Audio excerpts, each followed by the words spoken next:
Part of doing the lift here is you have to extend the fuel neck. Now, I had to remove the bed for all you guys that know.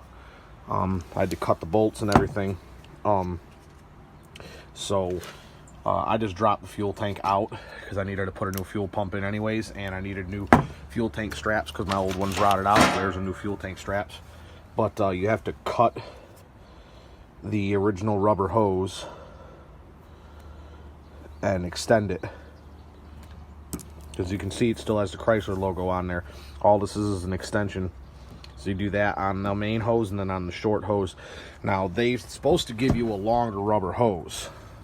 This one was not cut. This is the length of the original small hose. So they give you another section of hose, but it's only the length of this one. It's not any longer, and it doesn't have a piece to connect the two. So I just took the new hose, cut it in half, and then I happen to have a plastic, hose connector, butt connector laying around that was the right size, so I used it. A couple of new clamps and I was done. So probably could use a new filler neck, but I'm going to recycle this one. I already painted it and everything, so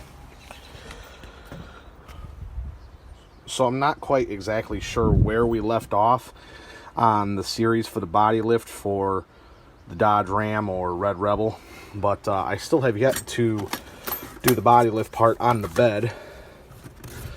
But as you could see when I started the video, I showed you guys that how to extend the filler neck hose and everything like that.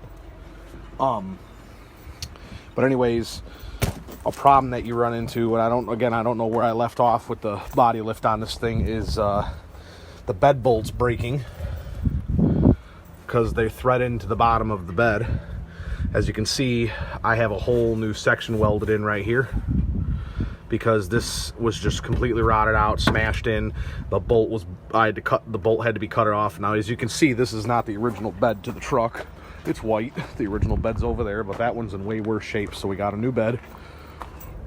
This one happened to come out. Now, I know the bottom of the bed's damaged pretty bad here, but this is just a dent. It's solid. So, and then this one broke off too.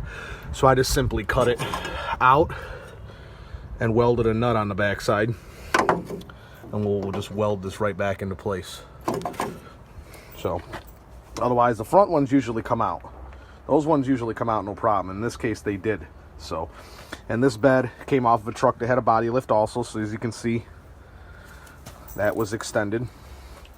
Now, something I have not done yet on the truck that does need to be done, and I'm pretty sure I mentioned it earlier on in this body lift series, is the shifter rod is not long enough. As you can see, mine's fully extended. It can fully adjusted. It can't be adjusted any farther, and it's not quite enough.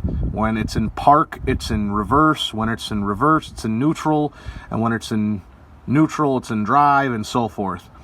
So the kit comes with a rod to extend this. You just have to weld it in. Now, the easiest way I figured to do it is to just completely remove the rod. You just loosen this adjuster bowl right here, slide the adjuster off the bottom of the rod, and then a rod just up top just has a little cotter pin. You just unhook the cotter pin and it pulls right out. It's real simple. Then you just weld in the extension and put it back in. However, this is an option for the body lift to help with the kink in the shifter linkage here where it mounts. Now, originally you can see it mounted up here in these 3 spots. I made my own plate and lowered it about 3 inches from where it's supposed to be. I just drilled and tapped the holes in the plate. Now, they sell these plates as options. They don't usually come with the kit, but they're like 60 bucks. Why am I going to pay 60 bucks for just a piece of steel? So I just made my own. Now, a lot of you guys ain't going to have the steel laying around, so you might as well just buy the plate, but I did. So I saved myself some money there. Then there's these lift brackets right here, which this one needs to be tightened for the front bumper. All it is just, as you can see, it just lifts that bracket up, and then the bracket bolts into its stock location right there for the front bumper.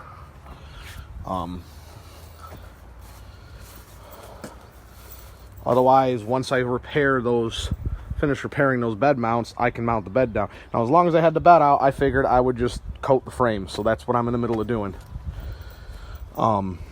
But yeah, so I guess you could say that concludes the body lift series.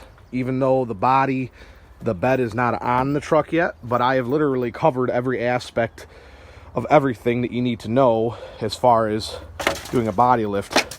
Also, most body lifts don't come with the rear bumper brackets to lift the rear bumper, so you end up with this really ugly gap in the back of the truck between the bumper and the bottom of the bed. So I vouched to buy the brackets, and they just bolt on, as you can see. You take these stock ones off and they just bolt right up. You even use the stock outer bracket. All it replaces is just the middle main bracket. Pretty self-explanatory again. And the cool thing about these ones is they're adjustable, so if you got a 2-inch body lift, you can adjust it to fit, because the holes are longigated. You get a 3-inch, you can adjust it. You get a 1-inch, because there's so many different sizes of body lifts you can get.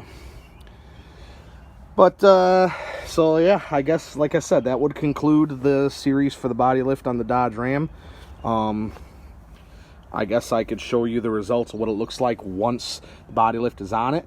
But by the time I get to that video, it'll be even higher than it would have been with just a body lift, because I'm doing a suspension lift also. That's why the rear axle is out.